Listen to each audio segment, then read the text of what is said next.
All right, good afternoon, everyone. Welcome to I realized we got the wrong date on here. My bad.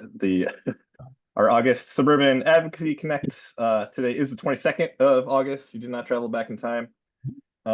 We are happy to have you all here with us. A lot of interest in the topic, our main topic today, so we're gonna not waste too much time and really get right into it. My name is Jim Merrell. I'm the Managing Director of Advocacy at Active Transportation Alliance. Dave, would you like to introduce yourself? Sure. Dave Simmons, Executive Director of Ride Illinois. And our contact information is on this slide and also later on. Yeah, and that's a picture's about 10 years out of date for me. So someone's gotta do something about that. Yeah, Dave. right, for our organizations, if you're not familiar, Ride Illinois, we're the state's bike advocacy org. Our mission is to make Illinois better through biking. You can see some of the goals that we've set as an organization. And then quickly, we were founded in 1992 as a League of Illinois Bicyclists. We are a member-supported grassroots organization, and our website is rideillinois.org. I think Alex and Savannah will be sharing some links throughout this presentation. And Active Transportation Alliance, we advocate for walking, bicycling, and public transit to create healthy, sustainable, and equitable communities, focused on Chicagoland region, but do a lot of statewide policy work, and excited as always to be partnering with our friends at Ride Illinois. Just a kind of quick housekeeping and some ground rules. Please go ahead and introduce yourself in the chat. Share where you're dialing in from. This meeting is being recorded. Use the chat for questions. Like I said, it's a big audience we got today, so we're gonna have to keep things chat. And keep your microphone muted. You don't have that option to unmute today. We will turn off your video if things get crazy. And please be respectful. I know there's a lot, especially with this topic today, there's a lot of strong feelings, which is why we're here to really kind of create a space for us to kind of work through all this together. But please be respectful to presenters and other participants. Just a quick rundown of the agenda. We're doing the introduction right now. I'm going to give a very quick update on the state of play with transit reform and funding legislation and the state topic, and then we're going to dive right into our main topic, which is e-bikes and e-motos, where we're going to kind of frame up the conversation. We have some interactive elements to give folks an opportunity to kind of weigh in and share where they're at. And then Dave, who has really been doing all the heavy lifting on this. Maybe if you open it up on the side. Can you open up the thing and just kick it over to the side? It's not supposed to happen. So Dave's going to take over and walk us through some of the things that have been going on recently with micromobility, e-bikes, and e-motos. Talk a little bit about some of the concerns advocacy orgs like us have been raising. Talk about options for effective long-term policy solutions. And then, this is really the beginning of a conversation. So we want to talk about kind of next steps and how we can all stay connected on this topic. We know we're not going to figure this out in a 1-hour webinar. So quick update, as promised, on state transit legislation. If you scan that QR code, that will take you to an opportunity to contact your state legislators in support of state transit reform and funding. We're asking, in addition to having our governance be more responsive, and this is really a statewide issue, so it's not just a Northeastern Illinois thing, but also our other transit agencies around the state are being impacted by this. We're asking for $1.5 billion in new revenue, and it's really critical that we not only kind of prevent our state agencies from going off this cliff, but that we fully fund them and give ourselves the transit system that we deserve. So we could really use your help on making sure the General Assembly finishes the work that started in the spring. They're going to be picking this back up in the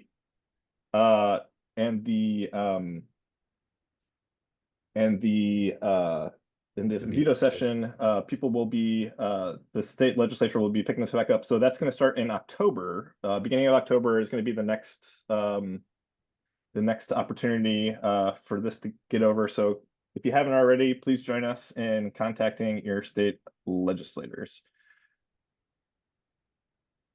And thanks, Sarah. I think Alex is dropping the links for all these QR codes into the chat too. So feel free to find those in the chat. All right, time for the main event. And I want to point out that a couple people have texted and said, hey, you've hit capacity. So if you made it, we're glad you're here. If you weren't able to join, we are, as Jim pointed out, we're recording this and we'll share a link afterwards. But exciting, excited to see so many folks interested. We do hope to share a bunch of useful information. One of the main goals too is educating the public, introducing a new term that some folks may not have heard, e-motos. It's a rapidly emerging technology, and really to talk about that effective approach for moving forward. We'll touch on concerns, some possible solutions, and also focusing on integrating new mobility modes, safely integrating them into Illinois communities. And pass it back to Jim real quick. We want to take your pulse, not literally, but get it. So as mentioned, we want to have this be an interactive session. People are seeing a lot of different things. We have a lot of different anecdotal stories about going on. So if you haven't used Mentimeter before, this is a fun interactive way for us to kind of have a conversation with a big group like this. You can scan that QR code or go to menti.com and enter that code. So feel free to go ahead and do that. I'm going to quickly switch over here. And we want to know who is here on the webinar today. So let us know, are you a community member, government staff, elected official, transportation planner, or professional? Or do you defy any kind of categorization? Give folks a couple of minutes to, or not a couple of minutes, it's a couple of seconds to answer that.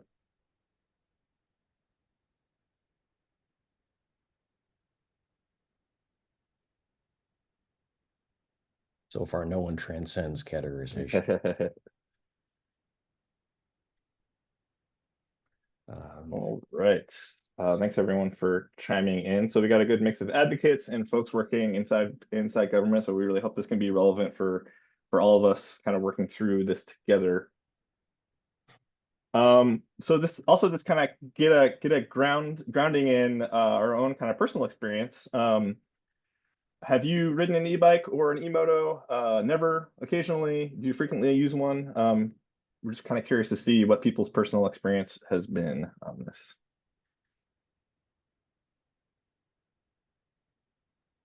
A good cross section here.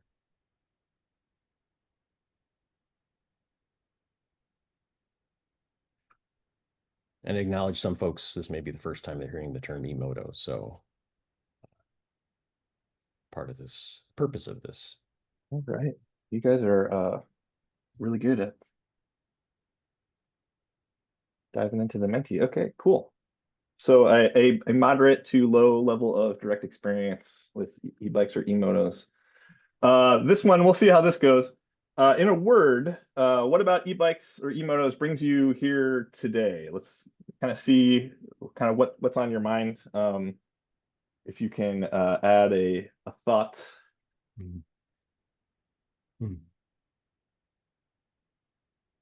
Safety, confusion, regulations. I feel like that that pretty much sums it up. Regulation. Yeah. A lot of concern about dumpster speed, the Wild West. This really kind of tracks with what we were expecting to see. Cool. Give folks another couple of seconds, but I think we're all kind of on the same page of how can we ensure that we're creating a safe environment for everyone using our trails and streets.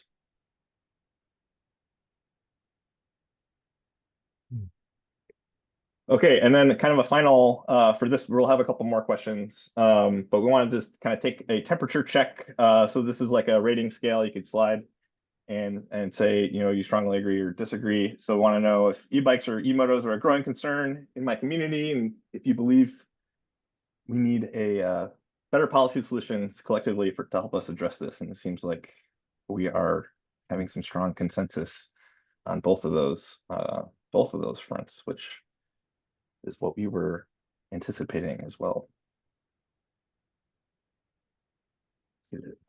Another second. All right, you guys are really good at the Mentimeter. I'm going to switch back here and pass it back to Dave. Yeah, so I realize this is over lunch. Maybe some of you taking this on your lunch break or other, personal time. So really appreciate your interest in this. We're going to start our discussion with just the term micromobility and the fact that there are lots of options available. There's increased interest, and it's something that's not going away. So we wanted to frame the conversation initially just to talk about micromobility. And these are those new ways to move about. E-bikes are included in the category of micromobility. These modes are popular across the country because they're inexpensive, environmentally friendly, enjoyable. They can be used for recreation, transportation, everyday trips. And to Jim's point about transit funding earlier, it's possible that if that funding is not found, that more people will be turning to these modes. So there's a lot of overlap here. We also acknowledge that the modes present challenges to planners, municipalities, law enforcement. Some facts that we just wanted to share, and maybe you've been reading about this.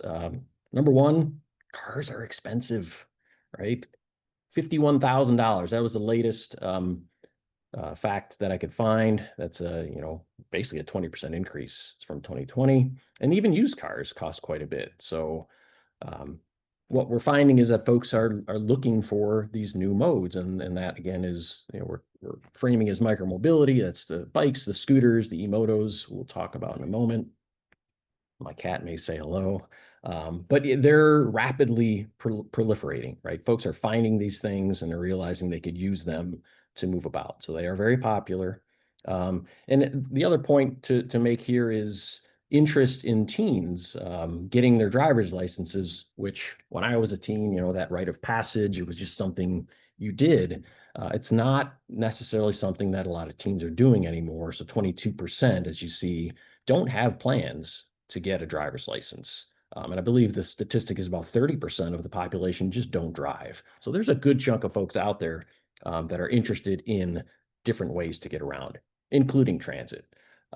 You can see some of the reasons there. Cars are expensive, people are too busy, and then they're finding other ways to get around. So yeah, Jim, you could switch to the next one.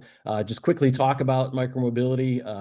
Segways, if you remember segways when they hit kind of back in like the 2001 time frame, they were going to transform the world, right? My dad was one who was like, oh yeah, this is, everyone's going to be around on segways.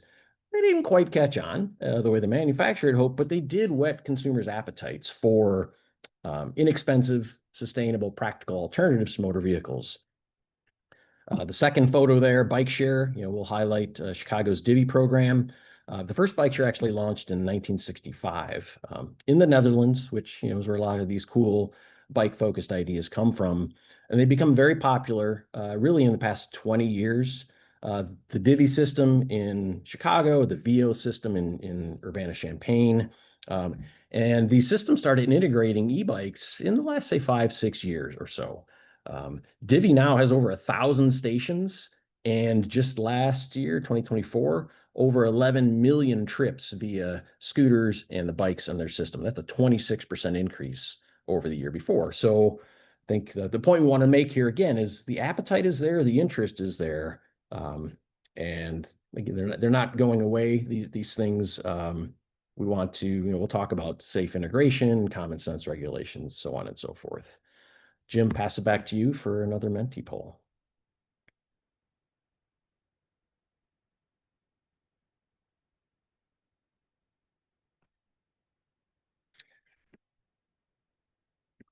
Yeah, we want to talk about, oh, Jim, you're muted, or I can take this one.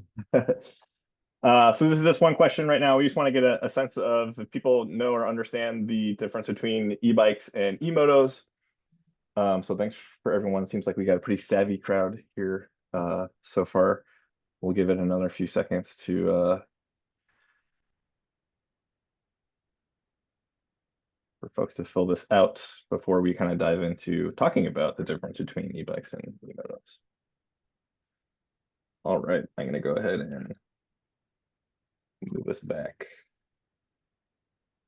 Go ahead, Yeah, so we Dave. start. We're going to note, first thing we want to note is that the state of Illinois, this is established law. approved 3 classes of low power electric bikes in 2017, effective in 2018. I think Savannah's going to drop some links into the actual legislation.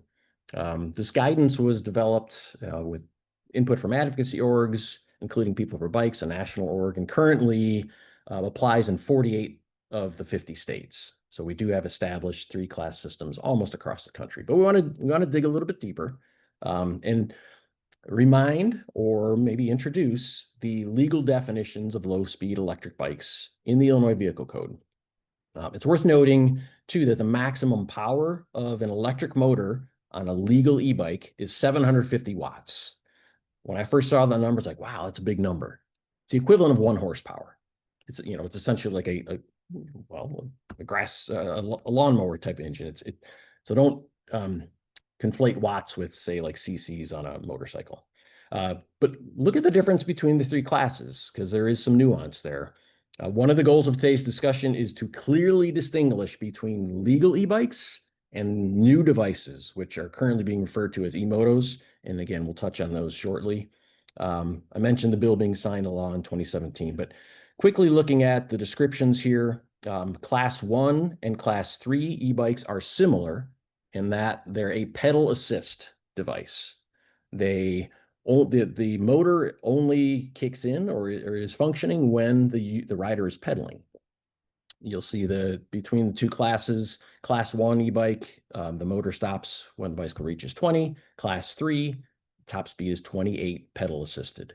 And then the Class 2 e-bike still has that 20-mile-an-hour limit of assistance. It's actually, I'm sorry, not assistance, but it also has a throttle. So one doesn't have to pedal on a Class 2 e-bike. So that's kind of the fine line with those 3 classes. And Jim, next slide, we'll just kind of show a chart that, you know, visually explains the difference of legal low-speed electric bikes in Illinois. And then the next slide here. So again, this is established law. It's been established law for, I'm doing my math here, almost 8 years. This is in the statute. It has to have a permanently affixed label that states the class 1, 2, or 3. E-bikes cannot be operated on sidewalks. Class 1, 2, or 3 in state law.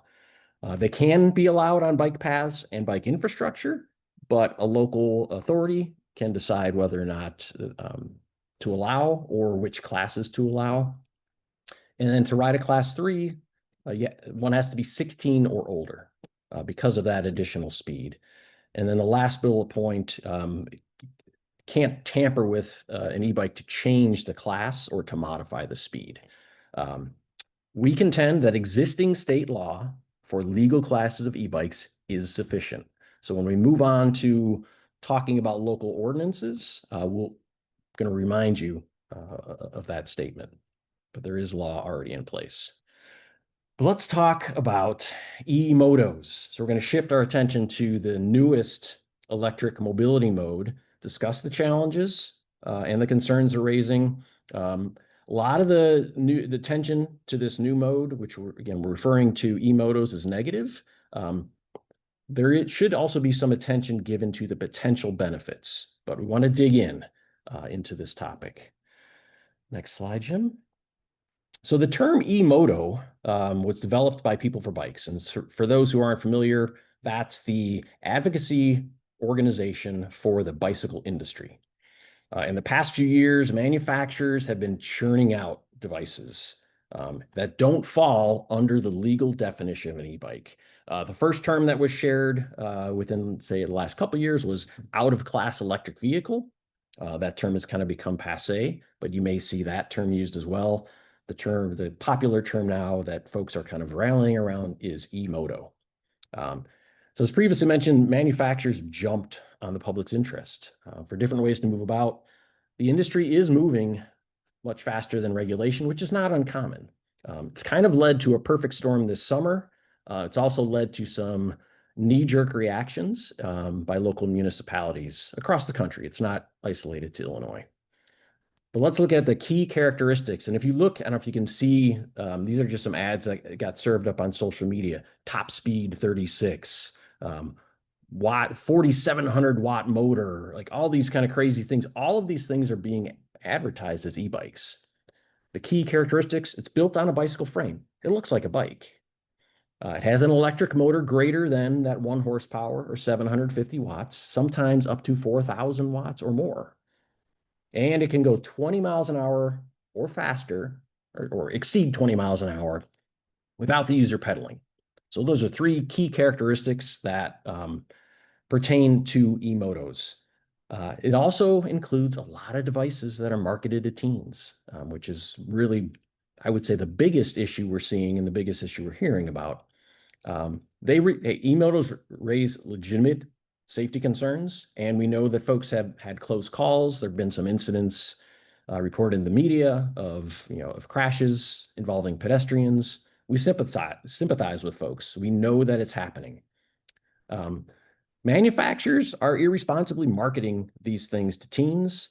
Parents, if there's parents on this call or grandparents, know what you're buying because they're posing some real safety issues. Yeah, I think in my notes I say, please, please, please avoid purchasing your devices for your teens that are not legal e-bikes. And again, class 3, you need to be 16 years old or older. So that's kind of the main overview of what's being defined as an e-moto. There's no legal definition yet, which we'll talk about in just a moment. Next slide, Jim. Yeah, hey folks, we had some goofy person come in and Uh-oh. bomb the chat, which they had to register for it, so they really went out of their way to mess with us. I disabled the chat for now. While we get that person out and delete their nasty, hateful messages. So I apologize for that. Oh, thanks, Cynthia. A little sports from Cynthia is not a bad thing. Actually, I think you go back one more. Go back one, Jim. Should I believe the confusion? Yeah, there we go. All right, so the problems we're seeing, again, look at that top right, 47 miles an hour. What could possibly go wrong? 1,600 watts on the device below. The public, elected officials, law enforcement, advocacy orgs, as of several months ago, did not understand the difference between e-bikes and e-motos. Essentially, what was happening is any device with electric moto was called an e-bike. As previously mentioned, retailers and manufacturers are absolutely culpable. They're looking to capitalize on interest and line their coffers with funding. If you do a Google search, and actually maybe don't, because all of a sudden that's all you're going to get served up in browsers and on social media. It's insane. It's very eye-opening. But if you do search for an e-bike, I would say the majority of what you're going to find is not actually a legal e-bike in Illinois or the 47 other states. And they're offering deals that are too good to pass up. $9.99, $7.99. You can get this amazing e-bike that goes 47 miles an hour. And it's really, I really want to hammer home this point, with few exceptions, and the exceptions being maybe adaptive bikes or higher end brands. Legal e-bikes are only available in adult sizes. I think that's really important to, as you understand the distinction between these two, that's an important point. And what we're seeing is, as a result of well-meaning but short-sighted ordinances, the use of legal e-bikes is being restricted. So the problems, just some other notes I want to share. High-power electric mobility devices and e-motos are a growing part of the transportation landscape. We need to figure out where they belong. It's being raised at the municipal level. Advocacy orgs are raising it at the state level. It's something that needs to be addressed. Because these things are not regulated, they fall in a gray area within the vehicle code. There's a lot of confusion, and much more needs to be done. And local municipalities, hey, we know you're in a tough spot. Residents are complaining, and you feel compelled to do something and pass local ordinances. We'll talk about that in a little bit, because there is the education piece that's needed. And it's kind of this patchwork, piecemeal approach to local ordinances that is leading to really only adding to the confusion. Next slide, Jim. So yeah, so we're going to talk about this flurry of local ordinances. A lot of folks in Illinois are familiar with the Asian carp, which is in the Illinois River. if the concern is if it gets to the Mississippi River, that could lead to all sorts of problems, throughout the country. We see the e-moto or really e-bike ordinances and crackdowns, the Asian carp of micromobility. We really want to contain this to suburban Chicagoland. Now, of course, we've heard from cities downstate, that really across the state, everywhere, that there's concern about this issue. But our goal is through this webinar and other approaches to educate and then try to contain this. The local ordinances are well-meaning, no doubt. Public safety is super important, but they're short-sighted and often misinformed. In conversations we've had, many of these ordinances are being developed quickly. The public is not involved. There's not a lot of research involved. It's this, how do we get this is where I shake my fist, the lawless youth off of our streets. So, and the folks making these decisions really don't understand the difference between legal e-bikes and e-motos. And again, that's not conjecture, that's based on several conversations we've been having. And so what's happening is these ordinances are unnecessarily cracking down on the use of legal e-bikes. So the focus, we use colors to differentiate, should be on e-motos. If you work for a municipality and you're considering an ordinance, which we'll talk about in a moment, focus on e-motos. The legal e-bikes and the state law that's already in place, again, we feel is sufficient.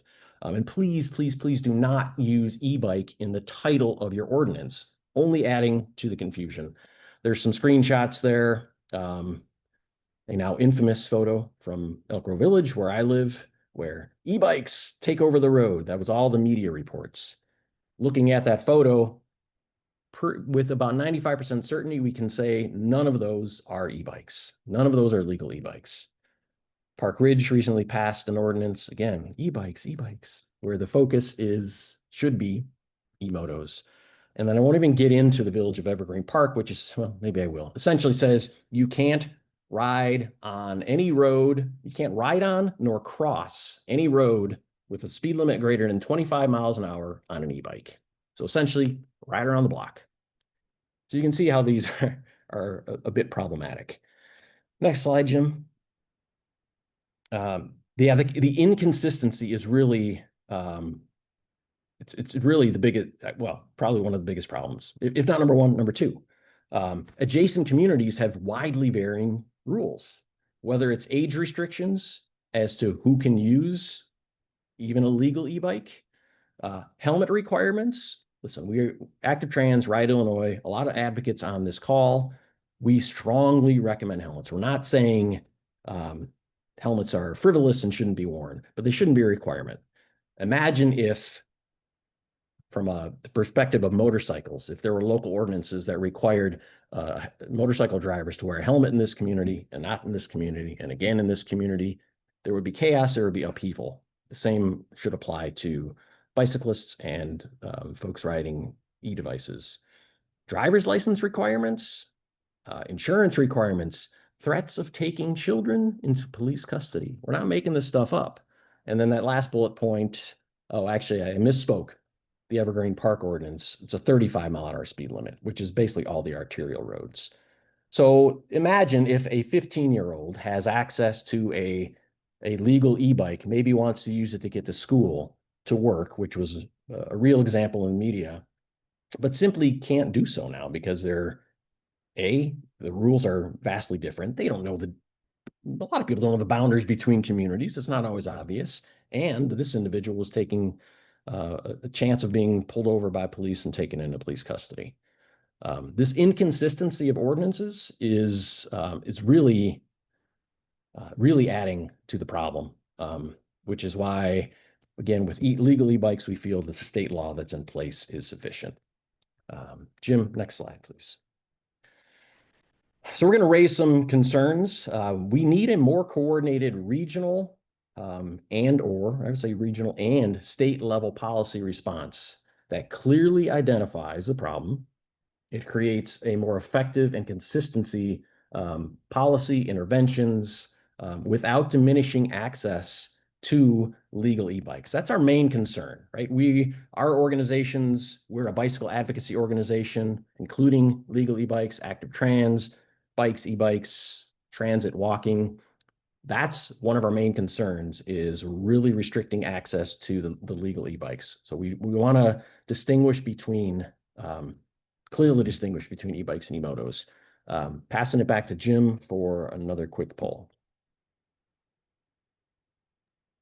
All right, so we want to hear from you. Does your community have or is considering a policy limiting access to e-bikes or e-motos? We want to hear what you're seeing out there. As Dave was saying, it's been like a game of whack-a-mole, trying to keep up with all this policy making, a flurry of policy making.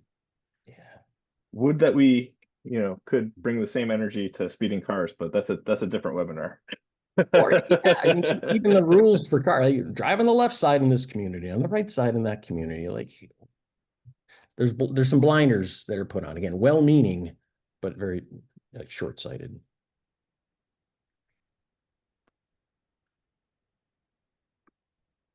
All right, so it sounds like a lot of people are seeing, or considering having this happen. So curious if maybe folks can just quickly toss in the chat. Were you aware of the development of these policies? Were you invited to conversations?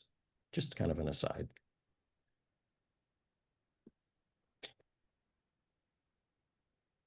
All right, whenever you're ready for the next one. Okay, so here are some things that we're seeing as the negative impacts of these widely varying municipal ordinances. We mentioned limiting access, right? Folks that have or and are using legal e-bikes. A lot of times we're talking that, say 14 to 18-year-old, the human beings who are, physically large enough to ride these things. That's going to certainly be part of it, but also, folks who from the adaptive bike community, folks who who can't drive, that's a concern. They should have other ways to get around. Again, focus on e-motos. We can't say unequivocally that this is the case, but likely that these bans and over restrictive ordinances will lead to more trips by car. Use the example of the teen who maybe could use something to get to school, a friend's house, sports practice, or whatnot, and all of a sudden it's, hey mom, hey dad, can you drive me? The statistic from National Safety Council, 99.9% of deaths and serious injuries on really it's the nation's roads are cars and trucks. So, appreciate the attention to safety when it comes to these other modes, but the real focus, the real concern, the real cause of death and serious injury is motor vehicles. So what are we doing to increase focus on that?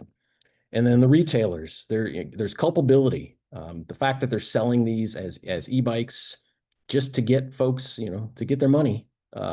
We really need to rein in the market. And I now realize rein on this slide is spelled wrong. Learned something new today. Next slide, Jim, we're going to talk about some short-term solutions for municipalities. Our recommendation currently is, if there is a ordinance being discussed, being developed, if there have been drafts that have been passed to city council, delay or stop the vote. Work with advocacy orgs, work with other municipalities and elected officials on a long-term solution. The patchwork of ordinances is really confusing the public. And we contend it doesn't really address the root cause. So that would be our first recommendation, is kind of slow your roll and take a breath. The focus on e-motos, again, let's call it what they are. Let's not use these as e-bike ordinances. And then if we're sharing information about the existing state laws regarding legal e-bikes, that would be a suitable next step.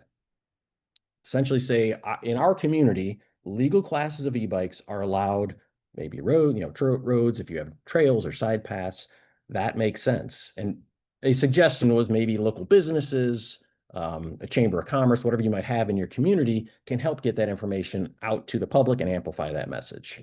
So that would be our recommendation for short-term solutions. And we're kind of talking, say, now till the end of the year.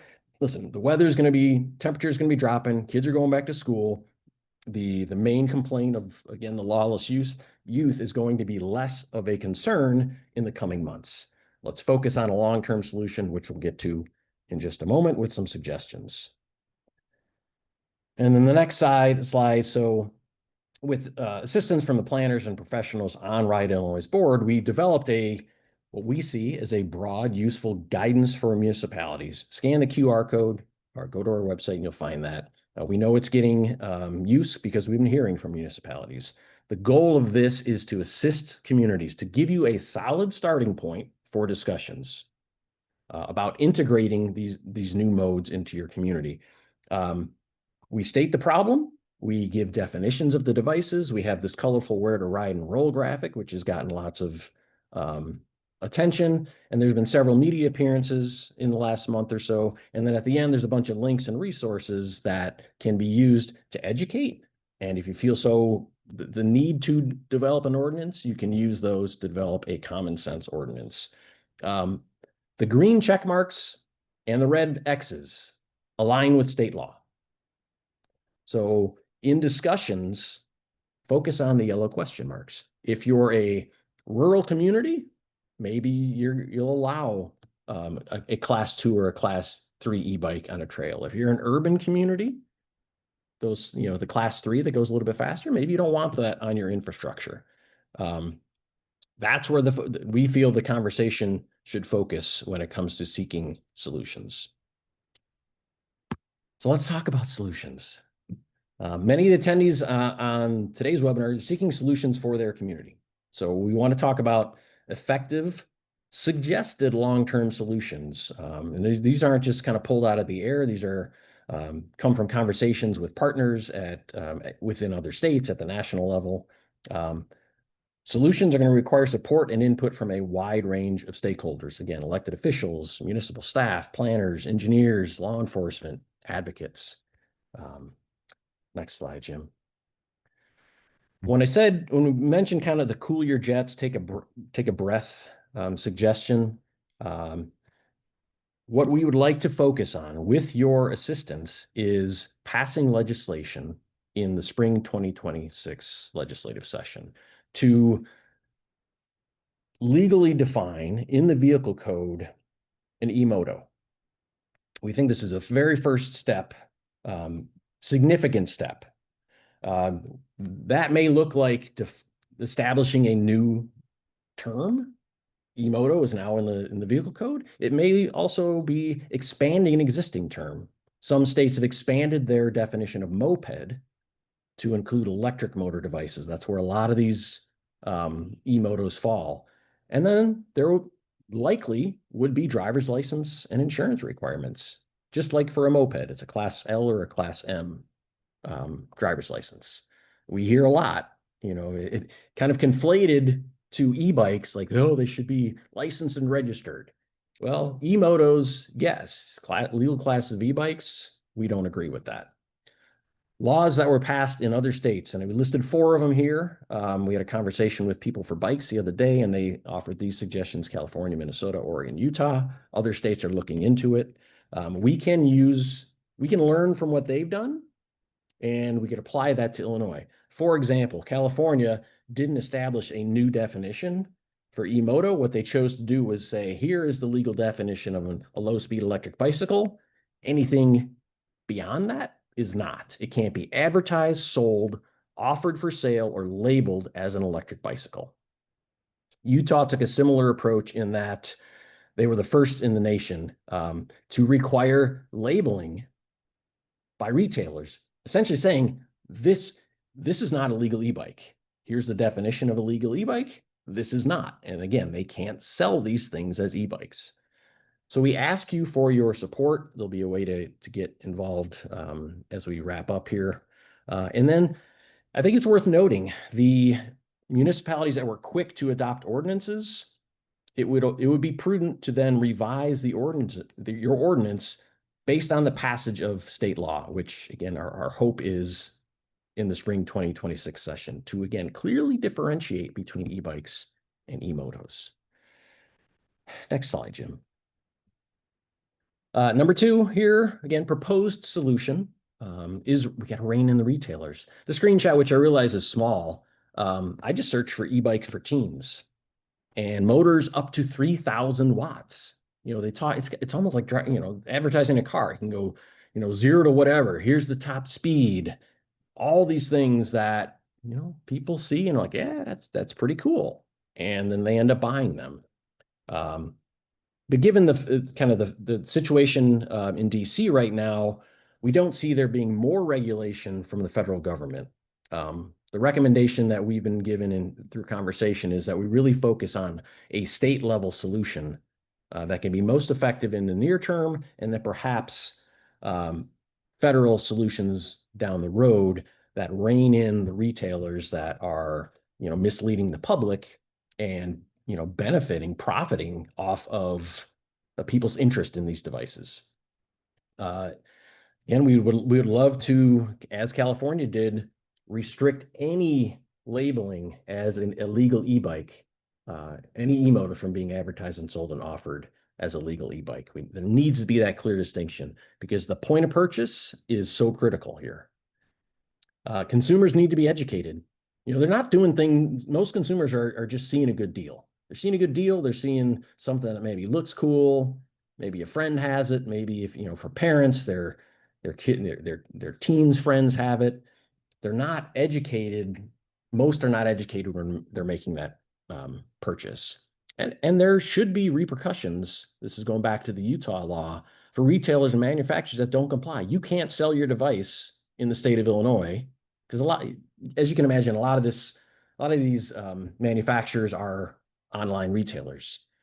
So you can't sell your device in the state of Illinois if you don't comply with these regulations. So that's number two. We need to somehow, and I know it's a very daunting thought, but we need to rein in the retailers and manufacturers that are preying on the public.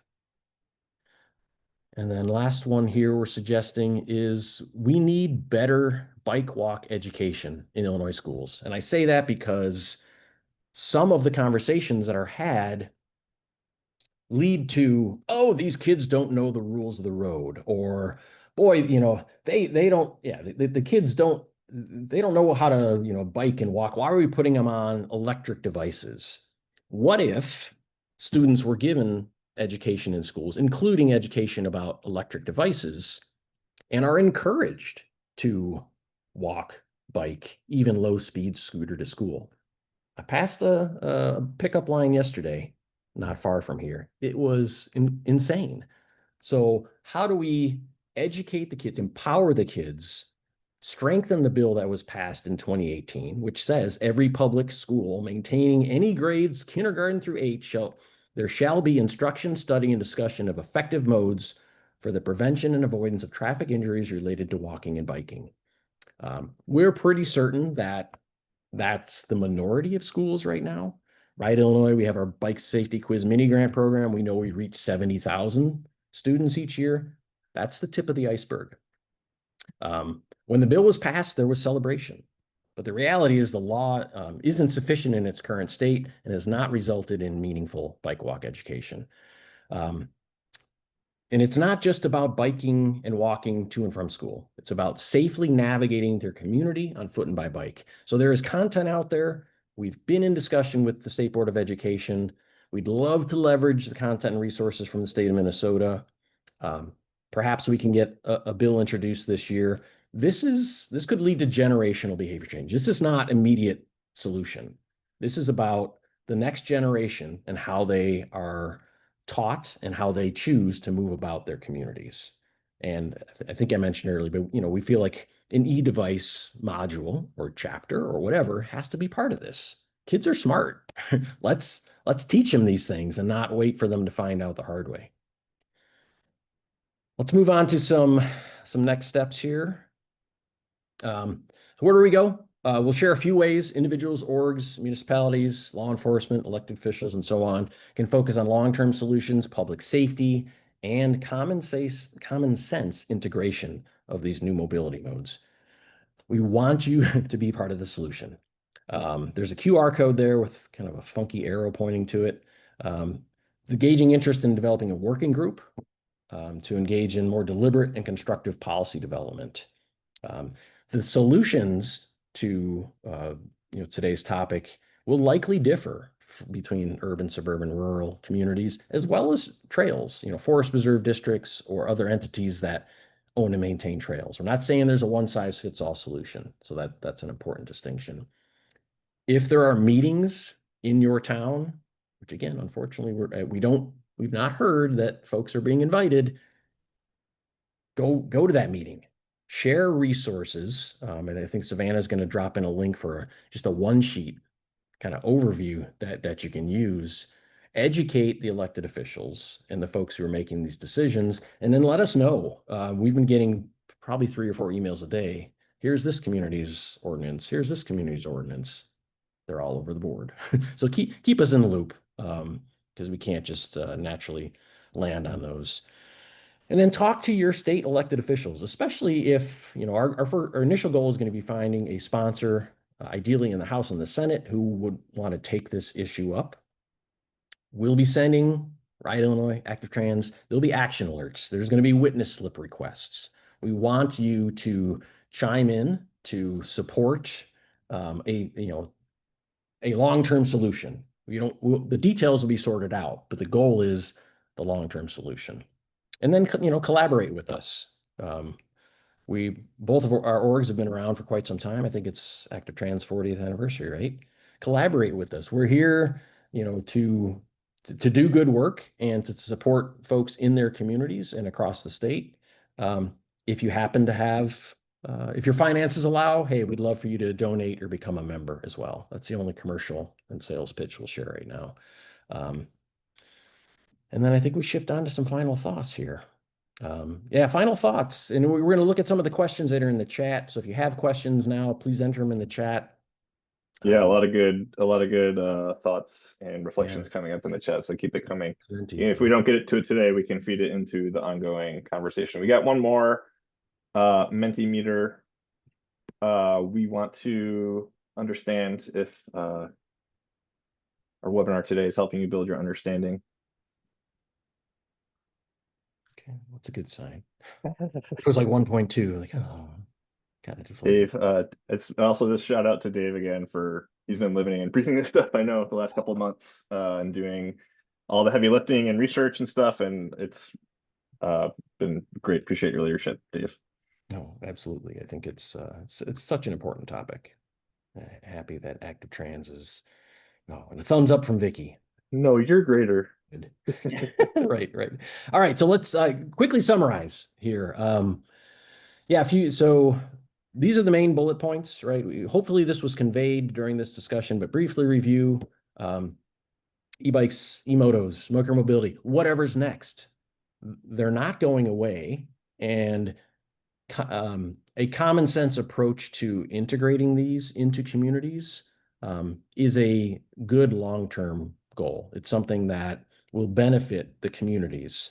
The last bullet point that we have there, right? The municipalities that thoughtfully integrate these modes, that's, young people. We mentioned the driver's license statistic, the price of motor vehicles. The next generations are going to want to live in communities where they can get around in a variety of ways, and they're going to want to live, work, and play in those communities. So that's an incentive for the future. And your incentive now, if you're involved in local government, is by making these things possible to use in your communities, you're really helping reduce the transportation, the cost of transportation for your residents. It's a benefit to your residents. Safely integrating, common sense, that's a term, but if folks can get around different ways and not have to own a car, own a second car, that's, again, places people are going to want to be. So let's distinguish between, let's not conflate the term, everything with an electric motor to an e-bike. This is going to be critical for, adoption, law, enforcement as well. And then this is tip of the iceberg type of efforts as far as the public, the poor public. They're so confused. And these ordinances, again, every day we're learning about more and more. They're only adding to the confusion. We understand what the goal is. They're well-meaning, but they're only adding to the confusion in the public. So we mentioned integrating modes as well. Those are kind of the main bullet points we wanted to leave with you today. I think we just have one more slide here, again, with our contact information. Savannah and Alex have been monitoring the chat. Also, quick plug for our website. So rideillinois.org, real easy to remember, activetrans.org. And then our contact information is there as well. Jim, anything you would want to add before we turn it over to Alex and Savannah for maybe some of the questions they're seeing in the chat? No, just I'll drop the link to that form where the QR code goes one more time. So you can just click on that and let us know. This is just the beginning of the conversation, as Dave said. So, we're trying to organize around this. So please fill out, express your interest. We'll also have a spot in there if you have other questions or comments that we didn't get to today. Drop them in there. We can kind of add them to the list of things that we're exploring and trying to gain understanding. So Alex and Savannah, is there anything we can attempt to answer here? One question we got from Dawn that we might not have the answer to now, but it is a good point, is with the new vehicle code that adds that changed the definition of a bike for low speed e-bikes. So now low speed e-bikes are bicycles. Bicycles are allowed on sidewalks, but state law says e-bikes are not allowed on sidewalks. So is there a clarification there, or is that something we need to work on next legislative session? No, the existing law regarding e-bikes is that they're not class 1, 2, or 3 cannot be used on sidewalks. So I don't know that there's necessarily a next step there. I mean, bicycles are different. City of Chicago, you can't ride on the sidewalk. I think there's a few other municipalities, but for the most part, it's safe to ride on, or one can ride a bike on a pedal bike on the sidewalk if they encounter a pedestrian. Pedestrians have the right of way. So I think that answers the question. I see another question for you, Dave, from Sarah. Can you address e-scooters and the legal age under Illinois code being 18? Yeah, I will admit, and Jim, I don't know if you have any context here. Like e-scooters were not necessarily on Ride Illinois' radar, and really doesn't fall directly in our mission, kind of that, so it's stay in your lane type of thing. So that law was passed last year. We looked at the sponsors of that bill, some of whom have been very friendly towards, micromobility and e-bikes and that. I feel like that law, it originated with concerns in Chicago. Those are a lot of the co-sponsors. It definitely flew under our radar because there are low-speed scooters that go, capped at 10 miles an hour. Those don't seem like a risk. So yeah, it's in a way, maybe we, as advocates, or we just missed that. I don't know. Jim, was that a discussion with Active Trans last year? I'm sorry, I've been yeah, mucking around on the back end here. Yeah. Can you restate the question? Alex, you want to restate it? Or I can. Trying to look for it on the chat. Well, it was about the law that passed last year requiring or restricting the use of e-scooters to 18 and up. Yeah, we didn't work on that. One thing I will say though is there is, now that kind of these e-scooters have been around for a while, we're starting to get some actual research coming out. Like we talked about, there's a couple of questions about this too. So people are like, what are the stats on safety for e-bikes or e-motos or scooters? And because they're not registered vehicles, unless a car is involved in the crash, there's not going to be a crash report generated. And so we have to rely on other things. And Vicki Barrett, who's a superstar from our regional planning organization here in Northeastern Illinois, and like helped me kind of understand this the other day. She shared with Dave and I, saying that you can look at things like emergency room data to try and glean this, but actually there was just like the first like meta-analysis posted on e-scooter safety, which was not good in terms of the safety profile of e-scooters. It's showing compared to conventional bikes kind of a risk ratio like 3.5 times more risk involved, and a lot of head injuries happening on scooters, right? So this is, I think, like we're all trying to learn about how do we keep people safe going forward. But I think the lack of data is one of the biggest problems that we're facing right now, right? So all we really have is kind of the anecdotal stuff, and if we have some ambitious researchers who can go and look at the emergency room data, we can get a little bit more information. But I think this is going to be one of the things we're going to have to grapple with, going forward as we kind of try and move forward together. And media reports, right? I mean, media is quick Right. to jump on when something relatively rare happens, right? And that just kind of gets it into the public's consciousness and can blow things out of proportion. But yeah, we understand and acknowledge that there are safety issues with these modes. Probably not to the level that might be the result after, say, a media report or a very serious crash. And to keep it 100, obviously, you can get a driver's license when you're 16 years old and drive a car, and that is the vast majority of carnage on our roadways is caused by people behind the wheels of motor vehicles. So in the grand scheme of things, that's still the #1 safety issue on our streets. And so we don't want to see, any of these new electric devices kind of fall in the footsteps of like our dangerous addiction to cars. Yeah. I got time for a couple more if you want to lob them out there.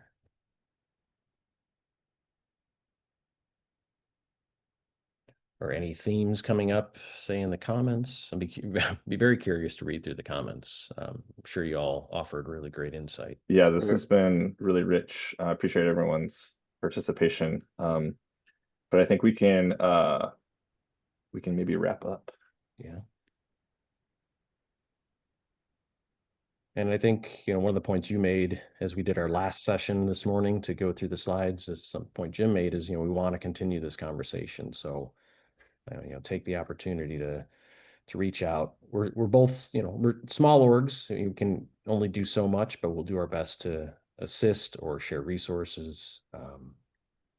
But yeah, this is just. And we're already hearing, interest from some of our regional agencies in taking this on and helping to convene. What we know is we need to have a collective response, right? This piecemeal approach just isn't going to keep people safe or be effective. So we are going to keep going. So fill out that form, let us know. We'll let you know as things move forward. And the people are asking about the recording. It will definitely be sent out to everyone who has attended, but you can also find it on our website where Alex has dropped the Advocacy Connect. So Ride Illinois Active Trans, we do these webinars every other month. So we'll be back in October with another edition, maybe with an update on this very topic. But next month, we'll also have our City Advocacy Connect, so stay tuned for that. There's a lot going on with transit and everything else. We will post and send out the recording, and any feedback, please reach out to Dave or I or Alex or Savannah. And we appreciate everyone taking the time to be here today, and we will see you all soon. Yeah. Thanks, everybody.